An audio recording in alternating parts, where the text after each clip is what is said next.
Oi, pessoal, como vão? Estamos aqui com mais um Pra Onde Vamos? Esse programa para quem preocupa com os números do Brasil, do mundo, do bairro, da rua, de tudo quanto é lugar. Hoje, para discutir um tema interessantíssimo e que é urgente, por isso que eu fiz questão de falar que, inclusive, é um problema da rua também, para a gente já trazer direto essa proximidade aí do tema que parece tão amplo, mas que tem a ver com a vida de todo mundo, que é a questão ambiental, né? A ideia é a gente discutir aqui hoje um pouquinho a respeito da questão ambiental no Brasil, e para isso a gente convidou nossa querida amiga Bruna Stein, que é economista também, assim como eu, o Wallace, o Jonas, que produzimos aqui o canal. É a nossa colega, nossa amiga lá de doutorado, né, do CDPLAR. É uma pesquisadora e já milita e trabalha há muitos anos, apesar de não parecer pela face, aí, né, pelo rosto de 16 anos. Tem muitos anos que ela trabalha com a questão ambiental, com a questão ecológica, né, entende muito do assunto. E a gente trouxe ela aqui hoje para passar um pouco do conhecimento dela para todos nós, né, e a gente fazer essa conversa que tem sido muito agradável aqui para a gente. Então, Bruna, obrigado pela sua presença, por ter aceitado o convite. Estou muito satisfeito. Obrigada, Wesley. Obrigada pelo convite. Também parabenizo pela iniciativa, né, de vocês, dessa troca aí que vocês têm feito de vários temas relevantes aí nesse momento aí. E é um momento que a gente tem para compartilhar realmente as ideias virtualmente enfim, e trocar uma percepção, algumas percepções, né, do que vem acontecendo. E obrigada pela apresentação. Vou tentar trazer algumas ideias, algumas reflexões aqui para o debate da pauta ambiental, né? Não, massa. Pois é, assim, Bruna, eu já começando, então, a gente já trocar essa ideia, né? Assim, questão ambiental, né? Eu queria justamente, e fazendo referência a essa introdução que eu fiz, né? Que você falasse um pouco, assim, por que a gente precisa ter essa preocupação hoje, assim, né? Principalmente aqui no Brasil, né? O que atravessa essa temática que a gente vê todos os dias alguém falando sobre a questão ambiental. Agora mesmo, nesse momento, né, a gente está uma crise de desmatamento muito séria aqui no Brasil. Tem uma crise das queimadas, né, que esse ano se repetiu, e se repete há anos e anos, e esse ano a coisa está complicadíssima, principalmente lá no Pantanal. A gente tem essa questão ambiental que atravessa a capacidade de empreender no Brasil, é um assunto que está presente em todo momento, mas é encarado muito no sentido burocrático, sem que as pessoas compreendam de fato ali, né, o porquê e qual é a importância disso. Tem a discussão da crise climática também. Então, assim, eu queria que você falasse um pouco, pessoal, assim, por que discutir essa questão ambiental? Então, é um bom começo, né? Eu acho que a gente tem que se questionar antes de entrar nessas discussões de sustentabilidade, que é um termo que é muito perigoso e malicioso, né? Muito usado por vários, pelo setor privado, aos órgãos públicos, né? E ele se torna vazio, né? Por ele ser usado sem um fundamento, né? Mas eu acho que nós, né, como indivíduos, né, da sociedade, a gente tem que se questionar por que a gente tem que se importar com a questão ambiental. Você começou mencionando, né, que é um problema de rua, é um problema do nosso cotidiano, seja urbano. E aí a gente pode trazer para dentro de casa, né, a reflexão de a gente depende de bens de primeiras necessidades como água e alimento, que é a questão ambiental, né? Então, a água que vem da torneira, né, ela vem de uma bacia hidrográfica, de uma gestão de uso do solo de uma bacia, que passa por um sistema de tratamento de água e chega na sua casa, e distribuição e por aí vai. Então, a água não chega diretamente da chuva, cai nas suas... Né? Então, você tem uma coisa que vem acontecendo com o indivíduo urbano, né, com a contemporaneidade, nosso modo de viver, né, é um distanciamento do ser humano com a questão ambiental, em que a gente não se enxerga, não entende mais as nossas dependências, as nossas relações diretas com a questão ambiental, né? Vai desde a qualidade do ar até uma água minimamente potável para você beber, até um alimento não contaminado, né? E perpassa todos os nossos utensílios que a gente usa, que são bens modificados que são utilizados e elaborados através de uma matéria-prima, né? E aí já entra numa questão mais macro do sistema de produção e de uso de matérias-primas para a gente produzir todos os bens que nós consumimos, né? Então, tudo na nossa vida perpassa a questão ambiental e como se dá o uso dos recursos naturais, né? A economia está demorando muito, está percebendo agora a nossa dependência em todos os sentidos e acho que está percebendo ainda de uma forma muito, talvez, míope, sem saber muito como fazer e percebendo ainda sem entender a nossa dependência muito direta em relação aos recursos primários, né, a matéria-prima, né, e os efeitos da exploração dessa matéria-prima, ou seja, as contaminações, né? Então, a contaminação, a degradação decorrente da exploração do minério, né? A contaminação das águas, de emissões. Então, hoje em dia, a gente tem uma ótica muito mais voltada para a questão de gases de efeito de estufa, decorrente dos efeitos, né, dos gases de efeito de estufa nas mudanças climáticas, mas você tem uma série de outras implicações de como se dá a exploração, né, da natureza por nós, né, em função do nosso consumo e pelas atividades econômicas que causam outros impactos além de mudanças climáticas, de emissões e respectivos. Mas as mudanças climáticas vêm sendo um tema muito central, né, do debate. Então, assim, queimadas. Então, quando a gente ouve o debate sobre como recuperação econômica pós-Covid, né? Você tem muita gente que vem debatendo a descarbonização, né? E como tornar a economia verde, né? Eu diria que, enfim, e você tem um debate também da linha ecológica voltada para a economia ecológica, que é a busca por uma conscientização maior da população e do indivíduo em relação aos valores, em relação ao consumo, mudança de padrão de consumo, que é um esforço por alguns países da Europa, né? Mas grande parte dos países da Europa estão debatendo a descarbonização, como reduzir gases de efeito de estufa, implementar as tecnologias que já existem, né?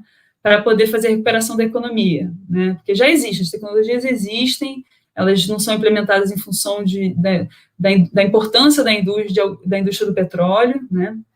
E aí ela vem a passos muito lentos, né? Mas a tecnologia existe e requer vontade política, né? Mas eu acredito que, além de debater descarbonização, você tem que aprofundar outros temas, aprofundar outras questões, assim. Uma delas é a conscientização em relação do ser humano em relação ao consumo, em relação à origem dos produtos que ele consome e redução de acumulação de capital físico como um todo, né? Então, a gente tem que debater outros temas mais profundos. Então, não sei se eu fui clara, mas, assim, eu acho que vai desde, né, de tudo à nossa volta, dentro de casa, do alimento que a gente consome, a água, até uma abordagem muito mais ampla, que é gestão territorial do uso do solo do Brasil, que é um país continental que tem 6 biomas, não é qualquer país que tem 6 biomas, são 3 tipos de ecossistemas diferentes, com características totalmente muito diferentes, com milhares de tipos de fitofisionomia de vegetação, né? E com riqueza biológica, uma riqueza biológica de fauna e flora enorme, né? E associado a isso, né, populações diversas e de conhecimentos diversos, de etnias e conhecimentos muito variados que tem a nos ensinar também, né? Então, a gente tem um país, a gente está falando da questão ambiental num país de uma riqueza, de uma abundância muito grande, né? Ou seja, eu anotei o termo que o Ailton Krenak usou hoje, nós somos a plataforma extrativista do mundo, em decorrência dessa abundância de recursos que nós temos, em termos de água, de vegetação, de terra. Hoje em dia, a gente está uma das causas de desmatamento não é só a especulação imobiliária da terra, né, na Amazônia. Ou seja, a justificativa do desmatamento para pastagem, ela é 5 vezes. Tem uma publicação de um artigo que trouxe essa informação através de uma revista do agronegócio. Você capitaliza 5 vezes mais através da venda de terras para pastagem do que a venda de uma terra florestada, com floresta. Né? Ou seja, isso é especulação. Ou seja, a gente tira a floresta para valorizar a terra e poder vender para um uso que seja pastagem, seja soja, seja algodão, seja matéria-prima, monocultura que for ser rentável e de maior valor de mercado no futuro. Né? Então, o fator que impulsiona o desmatamento tem sido muito fortemente especulação de terra. Né? Então, eu acho que acabo, às vezes, indo para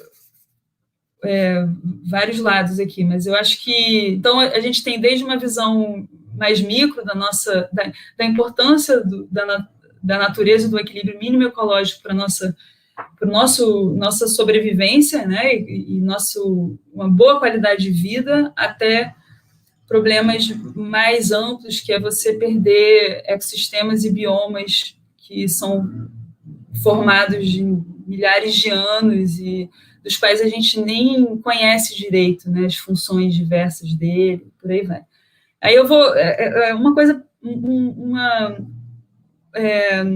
uma pergunta ou uma coisa provocativa que a gente pode falar é uma coisa interessante, assim, com a pandemia, eu nunca tinha vivenciado algo que se apresentasse para o ser humano como de tamanho risco, né? A gente tem vários riscos diante da gente, mudanças climáticas, crise hídrica, mas a pandemia trouxe para o ser humano a iminência da morte muito próxima, né? Qualquer um que pega pode, né, não ter solução e você, né?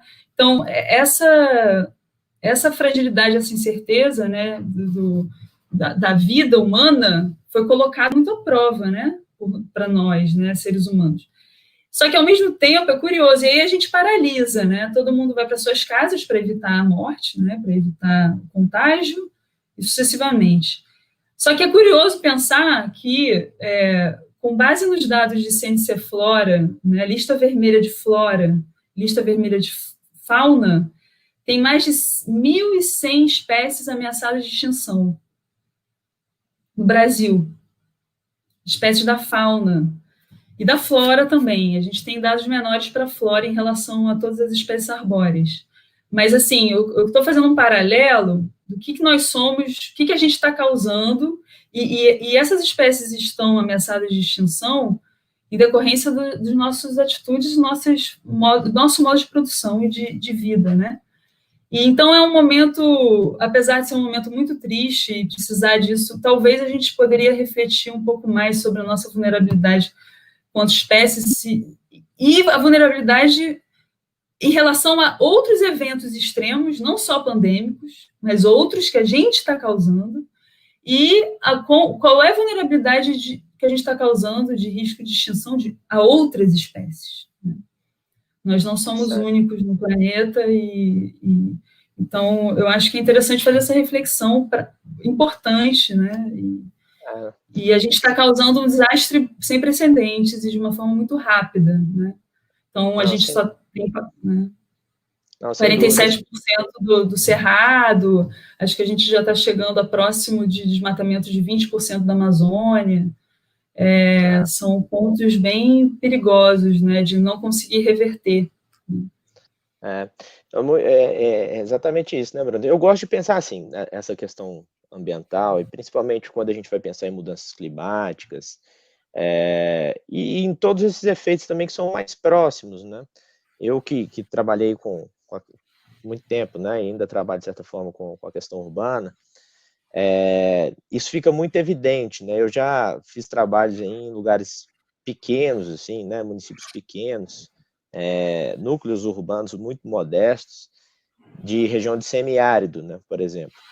E a gente vai vendo que a questão ambiental, na verdade, ela vai se transformando numa bola de neve, né? Que à medida que ela vai rodando, as questões vão se acumulando e vão afetando cada vez mais drasticamente a vida das pessoas.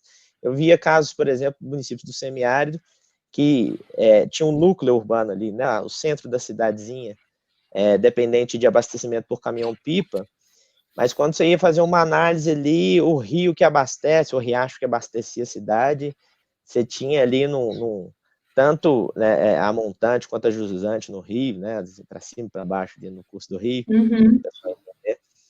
você não tinha conservação de mata ciliar nenhuma, assim, né? Então o rio totalmente assoreado, e aí tem um caso que eu perguntei, pô, mas e se vocês têm essa dependência de caminhão-pipa tem quanto tempo? Aí o pessoal, uns 20 anos, porque antes o rio era bonito e tal, mas, né, agora a questão é que vocês destruíram aí a mata que protege o rio e não tem como ter água mesmo. E com as mudanças climáticas, os eventos extremos, tende a agravar esses quadros que são muito particulares, né? Agora, sim, Bruna, eu queria te perguntar também, para a gente entrar numa reflexão, que eu acho que é interessante, que é muito própria nossa, assim, né, dessa comunidade. Pelo menos nós que somos economistas, a gente convive muito com esse debate, né, no meio público, que é uma coisa antiga, que questão ambiental versus desenvolvimento, que eu acho que já era para estar superada há muito tempo, e a gente ainda patina nisso. Quando a gente pega um debate no Congresso, por exemplo, a gente fica evidente o quão a gente está lá atrás ainda, lá na década de 50, se bobear, ou para trás ainda. E que me parece que, assim, em termos de desenvolvimento, as atividades que são defendidas aí para o desmatamento, para extensão da fronteira agropecuária, pelo menos quem acompanha a gente aqui no canal já viu que isso aí está muito distante de uma discussão de desenvolvimento, que a gente precisa principalmente avançar em pautas mais tecnológicas e tudo mais. Isso aí é a anti-agenda, né? E consegue ser uma anti-agenda de desenvolvimento e anti-agenda ambiental ao mesmo tempo. Então eu queria que você comentasse assim, tentando fazer a agenda, né, para a gente. A agenda é onde que concilia esse aspecto eventual de uma discussão de desenvolvimento, né, que eu acho que a gente tem que ser crítico também a isso, mas alguma maneira de fazer um alinhavo aí, né, entre as possibilidades da gente incorporar novos setores baseados em tecnologia e que se baseie também no cuidado, né, com o espaço onde a gente vive. Né? Sim, sim. Eu acho que essa é a temática que precisaria tanto de uma vontade política, porque ela dá para ser delineada não com muita dificuldade, não. Assim. Mas uma dificuldade que eu vejo é assim, vamos dizer assim, primeiro, né? Na verdade, é o desejo incessante do lucro, sem a consciência e a ética mínima de um processo de produção razoável e sem tanto risco ambiental por parte do setor privado, né? Seja mineração, eles expõem a sociedade num risco ambiental muito grande, né? Seja mineração, agricultura, e até o petróleo agora, né, com o caso dos vazamentos de óleo na praia, isso é decorrente de atividades que não conseguem controlar seus riscos em função de uma ganância de aumentar a sua margem, né? Mas, assim, eu estava... e outra dificuldade grande que eu vejo, depois eu acho que eu consigo tentar debater um pouco a agenda, assim, é porque nós somos provedores de commodities, né? De nossa indústria baseada em matéria-prima, né? Seja extrativa de mineração, agrícola e petróleo, né? E nós não somos definidores de preço, né? O preço é um preço cotado internacionalmente, nós não somos sequer influenciadores do preço, né? Isso é cotado pela Bolsa de Valores, pelo mercado. E isso é muito delicado no sentido que o mercado internacional e os países que importam, eles também não estão reconhecendo esse custo ambiental que a gente está tendo aqui, né? E eles não contribuem, não é que eles não contribuem, eles nunca vão. O Brasil deveria se colocar, né, em uma agenda, às vezes, de debate de precificação e de preço das commodities, como, olha, eu não consigo produzir por menos porque eu preciso implementar um mercado de reaproveitamento de rejeito. Existe, por exemplo, de minério, né? Então, a gente tem um custo de produção de extração de minério e a gente tem tecnologia para reaproveitar o rejeito, que poderia estar sendo utilizado em 80%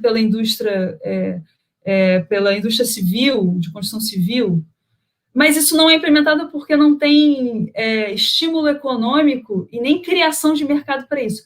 Mas para você tentar anular todos os riscos de uma barragem, você precisa de um estímulo desse econômico e você precisa de uma criação de mercado. E como existe a tecnologia, por que não se cria, né, por que não existe criação desse mercado e desses estímulos econômicos para você implementar a redução do impacto e por aí vai? Então, eu acho que tem a ver com uma agenda também internacional, né, de demanda de commodities, né? Ou seja, por isso, tamanha importância dos países europeus, né, principalmente estarem apontando que eles querem começar a rastrear o alimento, a importação de soja, de carne, eles querem começar a implementar medidas de rastreamento para saber se a carne, a soja e o que eles estão importando não vem de desmatamento.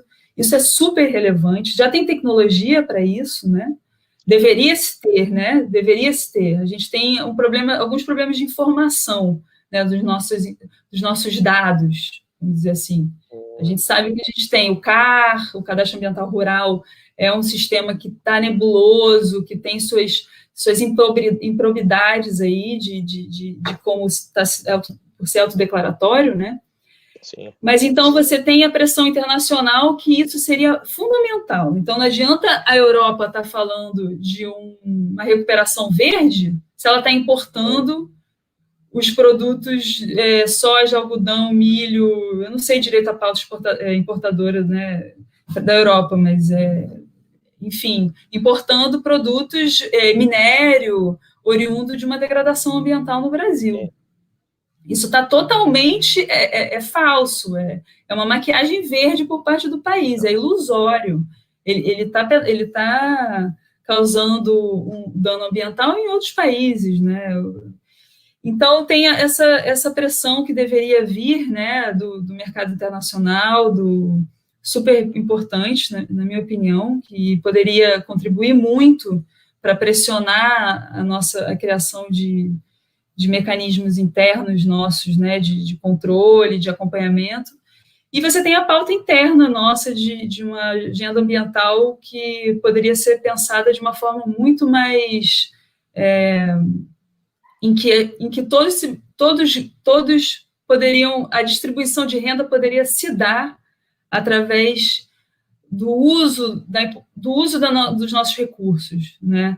Principalmente falando de terra, de regularização fundiária, né? Então, eu acho que a gente tem algumas agendas, né? E aí a gente tem que pensar o que a gente chama de pós-extrativismo, né? Tudo bem, a gente vai exportar, mas como vai estar a população aqui? Né? A gente vai continuar a ser extrativista e vai exportar minério, porque nós temos uma abundância, mas como que a gente vai dar a distribuição aqui desses recursos? Né? Eles vão ser de longo prazo, eles vão se manter a longo prazo? Né? Então, eu acho que tem que melhorar muito a regulamentação do minério, porque ele é o novo ciclo, né? Além do agronegócio, acho que é um novo ciclo econômico forte, está vindo com muita força, né? E a agricultura, né? Então, o minério, eu acho que, enfim, tem que se avaliar, não é só o reaproveitamento do rejeito, eu acho que tem que se criando, ao longo da exploração do minério, alternativas econômicas nas regiões, né? Nas cidades que dependem dessa atividade principal, porque o minério ele é finito, é um recurso natural não renovável, né? E, enfim, é uma reserva que a gente tem. Então, poderia se pensar no extrativismo do minério, mas sob uma ótica de conversão e de mudança de atividades econômicas, seja não degradando ativos ambientais, por exemplo, para o ecoturismo, né? Porque a longo prazo o ecoturismo tem muita chance de se desenvolver, principalmente no Brasil, se a gente não perder nossas áreas, tem um potencial enorme de ecoturismo. Então, você deveria se pensar nessas atividades extrativistas como provisórias e não de longo prazo, mas sim para alavancar atividades que não degradam e atividades mais inclusivas da população do campo, da população rural, né? Então, certamente, né, adotar as tecnologias de controle do rejeito, de mitigação, de redução de descarte, dos rejeitos de barragens que geram riscos elevadíssimos, né? E a questão agrícola é algo que a gente já é sabido há muito tempo, né? A grilagem, né? E está cada vez mais claro a gente tem uns dados e uns estudos muito interessantes que estão sendo meio que a resistência, né, do governo, que eles têm apontado informações importantes, né? O IPAM e o NAEA da UFPA identificaram, o NAEA, né, eles publicaram que 23, eles fizeram uma sobreposição de mapas, e eles estimam que 23% das áreas não destinadas da União, de florestas não destinadas da União, ou seja, que não foram classificadas como unidade de conservação, como terra indígena, como uso militar, ou seja, são florestas intocadas e ainda que não tem uma finalidade de conservação ou de uso, né? 23% foram cadastradas no Cadastro Ambiental Rural como propriedades privadas. Ou seja, você não está tendo só o crime, vamos dizer assim, né? O crime do desmatamento em loco, né? Da retirada do corte raso, do garimpo. Você está tendo irregularidades administrativas no cadastro. No cadastro das propriedades. Eles estão fazendo a grilagem no sistema oficial do cadastro, né, de ambiental rural. E isso é uma apropriação privada da terra pública, né? Isso é muito... E aí o IPAM, junto com essa série de artigos que eles vêm publicando, vem pontuando a importância para evitar essa apropriação ilegal e esse desmatamento, né, ilegal, dar uma utilidade, uma finalidade de uso a essas áreas não destinadas. Então, isso seria com a inclusão, né, da população que lá habita, porque pode ter áreas de populações tradicionais e, às vezes, até indígenas que não foram demarcadas, né? Às vezes pode ter até terras indígenas que ainda não foram homologadas como declaradas e que estão nessas áreas, né? Então, eles sinalizam a importância. Então, assim, como agenda ambiental, eu acho que eu iria, além da regularização fundiária, para a questão fundiária, é fundamental o controle das terras públicas, para a gente poder evitar a grilagem e a apropriação privada por via de cadastro ambiental rural, né? Então, acho que o sistema de controle por parte do órgão ambiental ainda está muito aquém e eles não têm interesse, né? Então, uma coisa que eu ia falar assim, no início, que eu ia falar, a gente tem que lembrar que na primeira semana do governo, né, desse governo, eles colocaram como proposta de fazer a fusão do Ministério do Meio Ambiente com o MAPA, né? O MAPA, o Ministério da Agricultura. Agricultura, Pecuária e Abastecimento. Aí o agronegócio se posicionou, falando que era muito arriscado por causa do mercado, por causa dos conflitos de interesse de terra, né? Que está diretamente relacionado, de relação de desmatamento com o uso agrícola. E a imagem do produto, né? No final das contas é isso, a preocupação com a imagem do produto e possíveis impactos em termos de sanção, né, para o setor, né, via Organização Mundial de Comércio, todos os acordos e tal.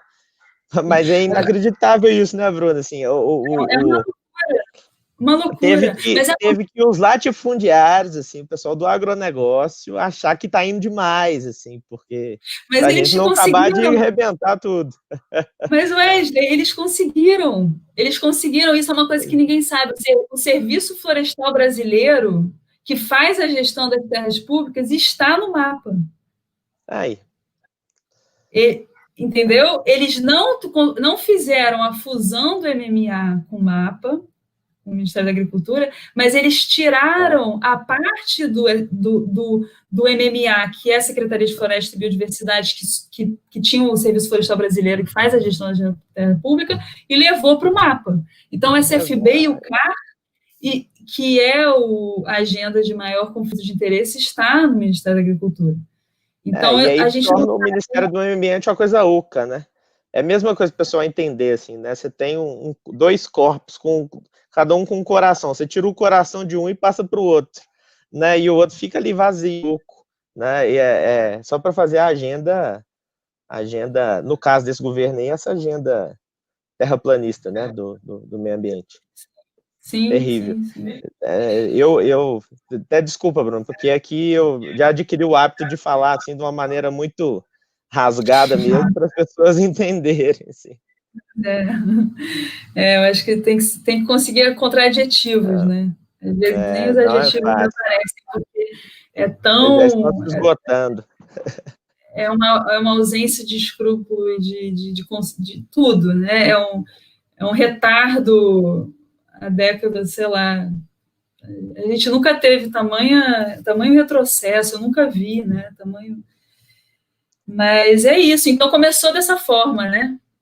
A política ambiental no Brasil, política ambiental no Brasil, nesse governo, começou dessa forma. Então, todo o esforço que a gente teve... Aí começou com essa mudança, né, estrutural, organizacional aí de ministério. Então, o SFB está agora no mapa. Então, a pauta da conservação e da aplicação do Código Florestal vem vindo um pouco pela ministra Tereza Cristina, falando da importância, mas é curioso, ela fala da importância da implementação do Código Florestal, mas ela não fala dos 23% de área da União não destinada que está sendo apropriada ilegalmente no cadastro. Né? Isso ela não aborda, né? E que está dentro do ministério dela. Né? E aí começou assim, né? A agenda ambiental desse governo, junto com o desmantelamento de vários outros, né, órgãos do IBAMA, ICMBio. Acho que foi retirado muito poder de polícia, né, do IBAMA, o que faz com que, inclusive, o IBAMA fez uma atuação agora na terra indígena Munducuru, né, por causa do garimpo ilegal, e o governo, o Ministério da Defesa contactou cancelando a operação. Nossa Senhora. Cancelando a operação por parte do IBAMA. Então, ele nem consegue, nem atua mais como polícia, assim, querendo se colocar, enfim. E então você tem um esvaziamento e depois agora a gente tem a grande questão de como vai se dar o plano de controle e prevenção ao desmatamento ilegal, né? Porque existe um plano que foi criado em 2004, né? E que teve um sucesso enorme de redução, uma redução de desmatamento super considerável. Acho que o INPE colocou agora, de 2004 a 2019, eu anotei em algum lugar, a gente teve uma queda de 64%, eu acho, de desmatamento, e em comparação a 2019 2018, teve um aumento de 34% do desmatamento, né? Então, assim, a gente vinha numa descendente, né, em termos de desmatamento, e agora a gente já volta a ter uma elevação do desmatamento e voltando a um patamar, sei lá, deve ser isso, a um patamar de 2000 2015, 2014, por aí, talvez, né? Em termos de nível de desmatamento. Sim, 2015, 2014 até diminuiu, talvez, sim. A gente teve um aumento em 2008, né? 12.900 quilômetros quadrados, 2012 voltou, desceu até 2012, 2012 voltou a crescer de novo. A gente está, 2019 foi 10.100 quilômetros quadrados de desmatamento. E a gente já tinha caído bem, a gente chegou a cair a 4.600, né? E subiu para 10.100. A Amazônia é legal. E com o viés de alta, né? Pra, assim, com viés de alta. Com viés de alta, porque a sinalização, o que é curioso também perceber é que o governo fez, né, ele está fazendo muitas alterações legais, né, mas algumas que ele tem mais interesse ainda talvez esteja como um projeto de lei, né? Mas mesmo estando como projeto de lei, eu venho percebendo que o esvaziamento, a desestruturação do órgão de fiscalização e a verbalização, né, do governo como uma aprovação ao crime, né, as infrações e os crimes continuam, eles vão à torta direito, mesmo sem ter conseguido fazer as alterações legais, mesmo ainda estando como PL, né? Então, a PL da grilagem... Mesmo sem ter passado a boiada, né, do Salles, né? Exatamente. A passada boiada é a votação dessas leis, né? A passada boiada, aparentemente, né? É a aprovação dessas leis, que eu diria que tem duas, né, muito sérias, que é a PL da grilagem e o PL da exploração em terra indígena, né? Exploração de minério... E o da terra indígena ainda vem acompanhado de uma discussão que está no STF, né, a partir de um parecer da AGU, que eu tenho acompanhado, inclusive recomendo a todos aí acompanharem, a aderirem à campanha que os povos indígenas têm feito, que é dizer não ao marco temporal, né? Porque tem uma série de processos pendentes de demarcação, que em geral estão nessas áreas de conflito aí para exploração, desmatamento, e que a AGU defendeu uma tese de que a demarcação ela só pode ser feita para aqueles povos que ocupavam a terra em 88, né, com o marco da Constituição. Daí para frente, que são os processos de retomada, né, é um absurdo total, né, que não teria o direito. E justamente são as áreas que estão sujeitas a esse tipo de conflito, né, de conflito fundiário. Você tem um interesse forte e um processo já de ocupação de expulsão histórico dos povos indígenas, e que estão agora num processo, né, já há algumas décadas, processo de retomada de suas terras originárias, e agora vieram com essa tese aí, né, a AGU fez esse parecer aí, vai ser votado no STF nos próximos dias, mas é terrível, né, de tudo quanto é lado. A AGU, o governo, e eles atuam bem nessa parte legal, eles fazem alterações legais mesmo, né? A área ambiental, acho que são não sei quantos mil atos administrativos, atos de decreto, portaria e alterações diversas, né? Isso é muito sério. E tem uma coisa, porque o sistema de meio ambiente, né, do ponto de vista formal, as resoluções, né, de conselho, muitas vezes são tomadas ad referendo, e elas têm, em grande parte, pela própria legislação ambiental, elas têm força de lei, né?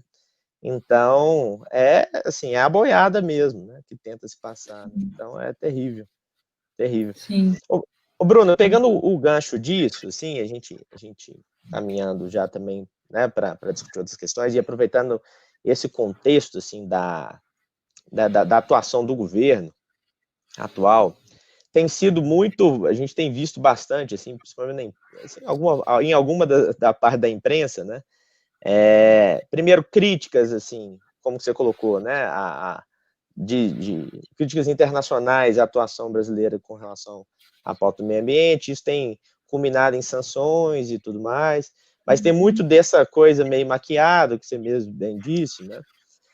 Mas a gente também tem visto uma discussão que pode trazer alguns reflexos que são mais complicados até, que é o Brasil se colocando fora de alguns ambientes que são muito importantes do debate internacional, né, da questão ambiental.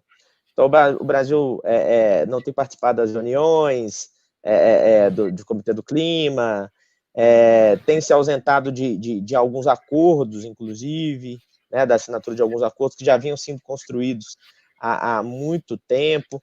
Assim, como você tem enxergado assim? Como que você acha que tem influenciado até para os movimentos que internamente estão preocupados com a questão ambiental, que estão tentando fazer essa integração? Como que você tem visto esse impacto aí? Olha, é uma pergunta interessante, né? É uma relação, algo que a gente nunca tinha visto, talvez, né? Eu acho que o Brasil diplomaticamente sempre se posicionou. Inclusive, esse plano de combate ao desmatamento, ele foi apresentado numa conferência do clima, numa COP, ele é tido como um dos combates, dos planos mais eficazes, né, de maior, né, em termos de dimensão e implementação, né. Eu tenho dificuldade, eu fico com vergonha, na verdade, quando eu vejo as alegações, as afirmações do ministro da Economia, o Paulo Guedes, e o Hamilton Mourão também. Eles vêm se colocando de uma forma muito infantilizada, né? É estranhíssimo, é muito estranho. Coloca, até os ouvintes, quando você vê a reação, né, a cena, como a mídia passa, né? Não sei se tem corte, editam, mas as afirmações deles são vazias e ninguém acredita naquela fala, né? Então, quando ele afirma que fala que o desmatamento é causado por pessoas pobres, por pobre coitado que não tem terra, ninguém acredita nisso. Sabem que são investimentos para desmatar uma área do tamanho que conseguem desmatar, é um recurso alto, né? É caro desmatar. E aí depois você vem com o discurso de solicitação de recursos, né? Agora está nesse... Enfim, inverteu. Primeiro falou que não precisava, né? Aí agora, não, agora vocês já desmataram tudo aí, agora não querem nos ajudar, né? Isso, exatamente. Abriram mão do Fundo Amazônia, né?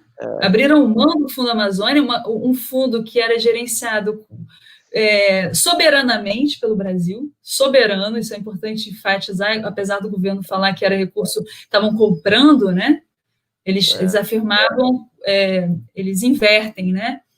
O governo inverte a realidade dos fatos, né? Era um recurso gerenciado pelo BNDES, através de um conselho, com diversos projetos de cadeias sustentáveis, cadeias de valor sustentável, enfim, acho que é uma variedade enorme, desde de todas as esferas, né? Município, Estado.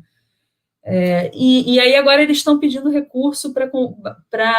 O recurso é assim, é recurso para reflorestamento com o general Hamilton Mourão, né? Ele falou, a gente precisa de recurso para reflorestar, e em contrapartida a gente controla o desmatamento. Né? Enfim, porque o recurso para controlar o desmatamento tem que ser, né, interno, tem que ser recurso da União, talvez justificaria.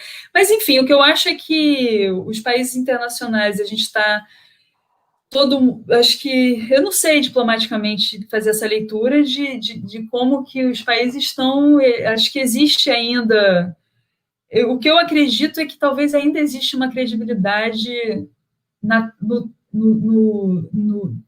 capacidade técnica dos brasileiros como cidadãos e como trabalhadores, né? Existe um conhecimento técnico que a gente tem e que a gente pode atuar da melhor forma, mas eu acho que eles, quem vai se comunicar com o governo atualmente é quem que quer, talvez seja voltado mais para algum interesse espúrio, aí, interesse de fazer o uso indevido, né, das leis e se apropriar da terra, se apropriar das nossas riquezas, porque a leitura que a gente faz é uma abertura completa, né? Eles querem mostrar que vale qualquer coisa, né? Que não tem lei. Uma terra sem lei, né?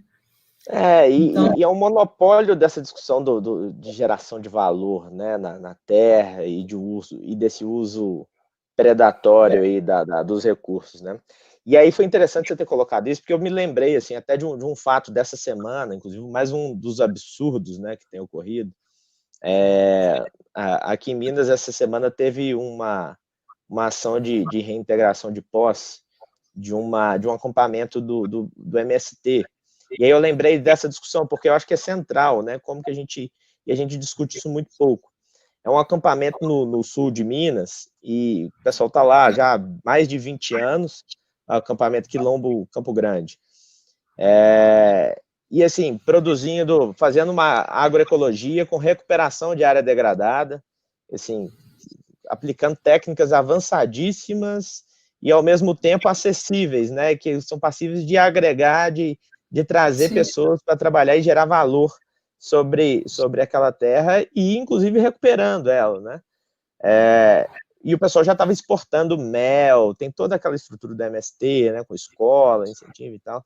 Exportava mel, exportava produtos agroecológicos, abastecem, né, cidades do interior aí com produtos saudáveis e com uma incorporação de valor muito interessante, né? E é isso que eu disse, com a aplicação de técnicas.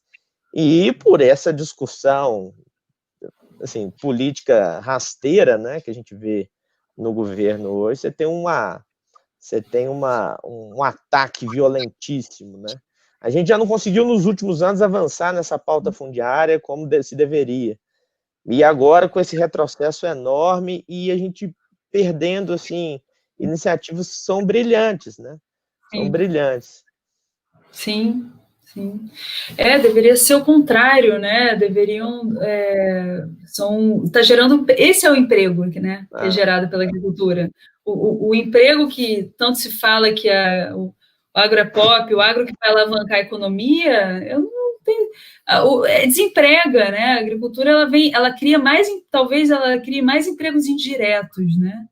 Mas eu já vi uma curva da geração de emprego pelo setor direto agrícola, né? É uma curva decrescente por causa da mecanização, né? E aí você tem terras quilombolas, né? Que vão uma terra quilombola, né? Não, essa é um acampamento do MST que chama Sim. Quilombo, né? Quilombo Campo Grande. É o nome. Mas a gente também pode fazer referência às terras quilombolas, né? O pessoal que vem produzindo tradicionalmente e que hoje vem se integrando em redes aí muito interessantes no campo. E assim, e a gente parece que faz questão de andar na contramão, né? Fica uma visão ainda muito tacanha. Quer dizer, que sempre foi tacanha, né? Ainda não, a visão que sempre foi muito tacanha e que impediu que a gente fizesse aí o que precisava ser feito e que boa parte do mundo, isso sem entrar numa questão ambiental, mas para pensando em desenvolvimento, fez que uma reforma agrária, né? Pensando na distribuição da terra, mas hoje que se faz fundamental nesse quadro de destruição do ambiente, né? Destruição da nossa casa, né? E ela se faz fundamental. E aí essa semana foi uma coisa horrorosa. São 450 famílias aqui e fizeram a reintegração. Acabaram, não fizeram do acampamento inteiro, alguma parte ainda permaneceu, porque a repercussão foi muito grande aqui, né? Então, acabou não indo para frente no total, mas uma violência tremenda, de uma área, um passivo de uma empresa agrícola, de produção de monocultura lá, com uma dívida enorme com o Estado, de mais de 20 anos, e que foi, quer dizer, muito mais de 20 anos, foi ocupada há 20 anos atrás, e assim, até em termos jurídicos de posse já teria outras medidas a serem adotadas que não a reintegração, né? Inclusive o direito de uso para as pessoas que estão lá já faz tempo. Mas isso, assim, é mais um exemplo desse retrocesso todo que você tem comentado, né? E como que a gente não consegue fazer disso a pauta, eu acho que é isso que você falou, né? você quer discutir a pauta do emprego, está aí, as soluções estão aí, a gente está fazendo questão de destruí-las, né, todos os dias. As terras assim, degradadas e não aproveitadas muitas áreas, né? São áreas enormes. E como é que não se aproveita para a regularização fundiária, para trazer as populações do campo que foram, né, retiradas e que expulsas, né, muitas vezes, quando não foram, né, enfim, grupos, às vezes, perdidos e assassinados, né, por causa de crime do campo, que é importantíssimo no Brasil há muito tempo. E é terrível, porque existe área, existe terra para todo mundo, está extremamente concentrado, né? O trabalho recente feito pelo professor Britaldo, o professor, né, eles mencionaram, está concentrado em 2%, tem uma previsão, uma estimativa de 1/5, né, da produção que é escoada para a Europa, é oriunda de desmatamento, e potencialmente do desmatamento, e essas áreas eu acho que elas estão concentradas em 2% das propriedades. Está muito concentrado, né? E então, enfim, está intimamente ligado, né, a questão ambiental, como se dá o nosso desenvolvimento, a questão ambiental e como se dá a questão social no país, né? Porque você tem esse esvaziamento do campo decorrente dos grandes latifúndios, decorrente da grilagem, e aí você vai esvaziando o campo, vai esvaziando de comunidades tradicionais indígenas, vai retirando as pessoas originais de lá, né? E retirando uma série de outras coisas, de valores importantes para a gente, né? Então, a gente tem que... A monocultura, ela realmente é um grande... um problema gigante para o nosso país, porque o mundo quer a monocultura, né? O mundo quer a soja, o mundo está fazendo essa pressão sobre as terras e concentrada em alguns, né? Nossa, difícil. Bruna, você já sabe disso, né? A gente tem um exercício aqui, assim, no final eu fico brincando para os nossos amigos ficarem assim, bem bravos comigo, né, os econometristas. Eu faço o exercício econometrista aqui de futurologia, né? Que aí eu sempre pergunto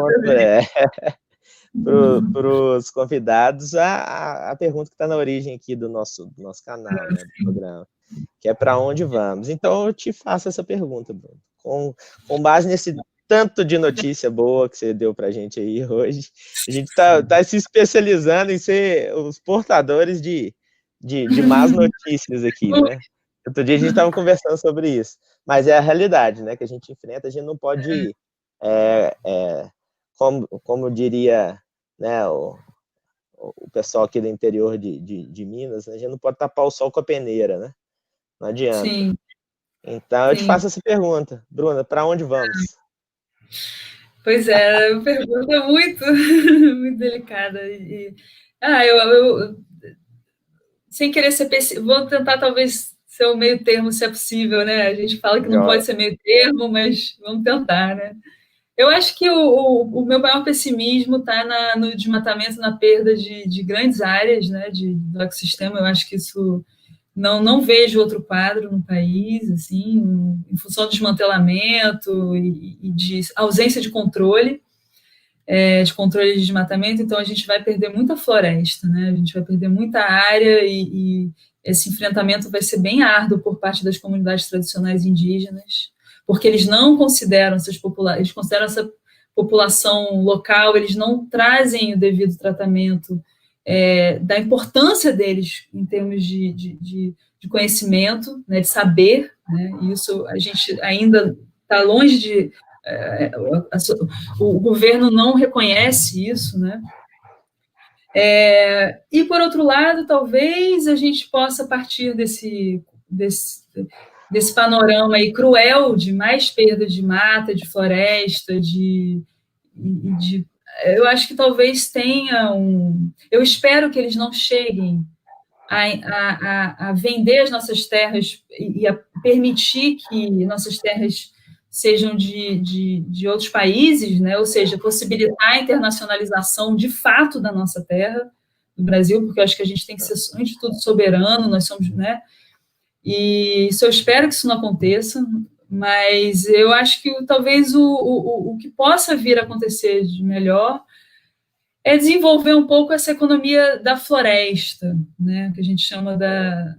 Não estou falando da economia do desastre, porque o meu maior. Enfim, voltando um pouco do desmatamento, do que a gente vai perder, é terrível, porque retornar é muito complicado, o estado inicial, né? É bem. Não retorna, dependendo, né? Mas a gente talvez apostar no que até a ministra da Agricultura está colocando em pauta, que é a bioeconomia, né? Sim. Eu acredito que a junção de valores aí, não digo só monetários, mas de informação da importância dos produtos florestais não madeireiros com os serviços ambientais da floresta, isso talvez traga a importância da floresta, né, para a conservação, né? E isso está muito em pauta porque eu acho que teve muito avanço, teve bons avanços na agenda da Convenção sobre Diversidade Biológica, a plataforma intergovernamental de serviços ecossistêmicos, ele tem uma pressão sobre isso, né?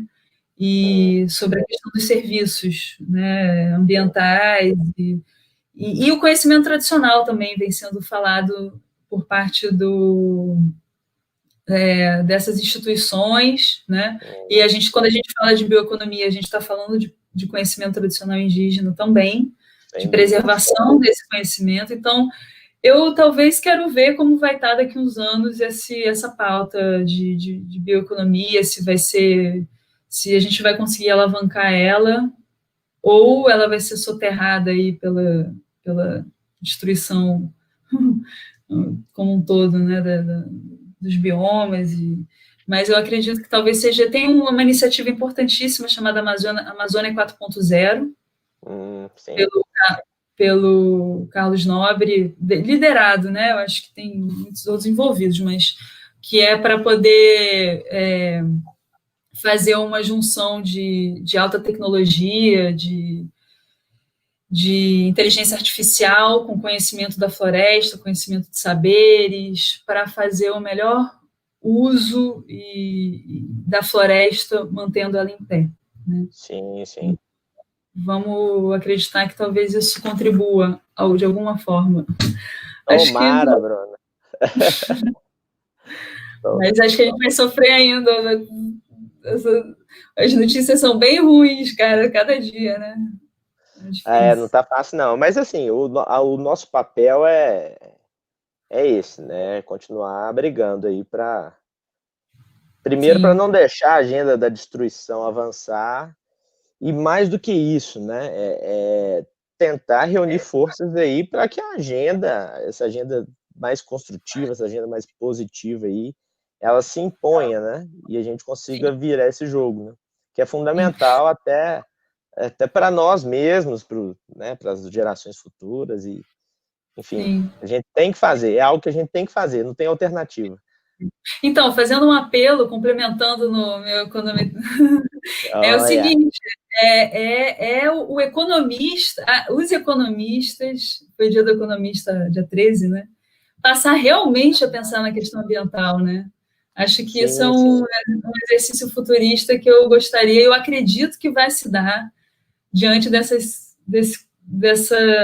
que a gente está vendo aí, né? Acho que a economia está começando a perceber. Legal, boa.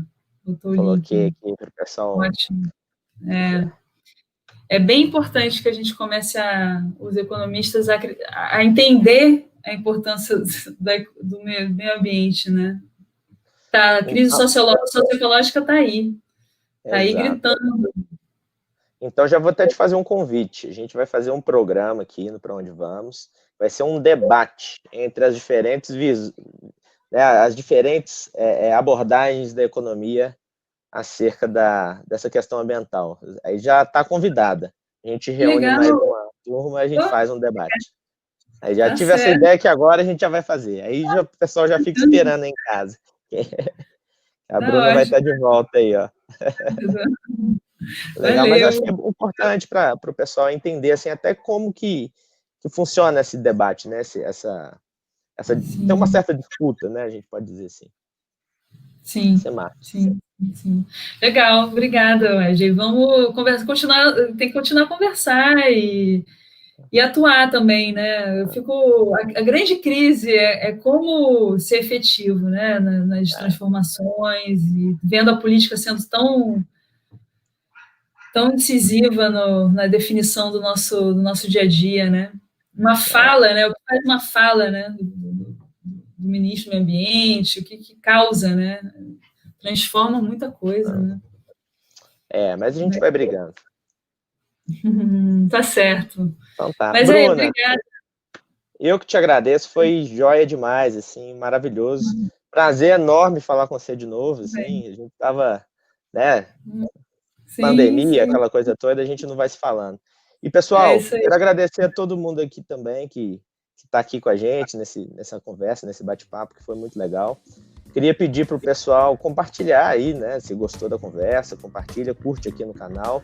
A todos os inscritos aí também, agradecer bastante, né, a presença de todo mundo. E é isso aí, até a próxima.